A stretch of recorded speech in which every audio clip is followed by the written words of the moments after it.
আজকে সকাল থেকে বেশ কয়েকটি জায়গায় ইভিএম খারাপ হয়ে ভোট বন্ধ হয়ে যায়, চোপ আসতে ভোট বন্ধ হয়ে গিয়েছিল, কয়েকটি জায়গায় বেআইনি জমায়েত হয়েছিল। তো আপনি তো ওয়ার রুম থেকে পরিচালনা করছেন আজকের ভোট, কি বলবেন? দেখুন, দু চার জায়গায় ইভিএম খারাপ হওয়ার খবর এসেছে, মালদা জেলা থেকে এসেছে, মালদা জেলার মোথাবাড়ি কনস্টিটিউয়েন্সি থেকে পেয়েছি।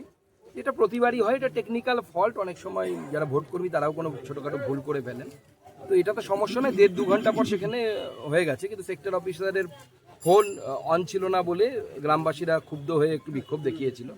মোটের উপর ভোট শান্তিপূর্ণ। বেশ কয়েকটি জায়গায় তৃণমূল একটু ঝামেলা করার চেষ্টা করছে। আমার কাছে যা খবর, বীরভূম জেলার সিউড়িতে সোর্স জামিংয়ের একটা চেষ্টা করা হচ্ছে, যেহেতু বুথে কিছু করা যাচ্ছে না, কেন্দ্রীয় বাহিনী এবং অন্যান্য ফোর্সেস আছে, কিন্তু যেখান থেকে লোক ভোট দিতে বেরোবে সেই জায়গাগুলোতে মোড়ের মাথায় 10 জন 20 জন করে তৃণমূল গুন্ডা দাঁড়ানোর চেষ্টা করছে।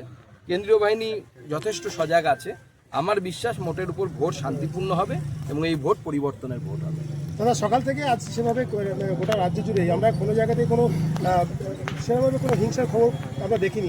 অন্যান্য ভোটের তুলনায় এবার একটু অন্যরকম ভোট দেখছি, কি বলবেন? দেখুন, এটা নির্বাচন কমিশনের সামনে চ্যালেঞ্জ, এবং আমরা অর্থাৎ বাঙালিদের সামনেও এটা বিরাট বড় একটা দাগ আমাদের উপরে, যে প্রত্যেকবার ভোটের সময় এখানে বোমা চলে, গুলি চলে, বোমা পড়ে, মানুষের প্রাণ যায়।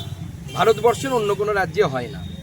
আমরা নিজেদেরকে ক্লেম করবো যে আমরা বাঙালি সর্বশ্রেষ্ঠ, আমরা সব থেকে বুদ্ধিমান, আমরা এত নোবেল পেয়েছি, এত কিছু করেছি, এখনও ভ্যাটনাগার অ্যাওয়ার্ডে সব থেকে বেশি নাম বাঙালির থাকে। সেই বাঙালি যদি ভোটের সময় বোমগুলি চালায়, তাহলে তো সেই বাঙালির মান সম্মান বলে তো আর কিছু থাকে না। এটা অন্ততপক্ষে এগিয়ে বাংলার মডেল হতে পারে না। গতকালও ডোমকলে এক বোম পড়েছে, মুর্শিদাবাদ তার জায়গা থেকে এখনো বেরোতে পারেনি, কিন্তু আগের তুলনায় অনেকটা কম।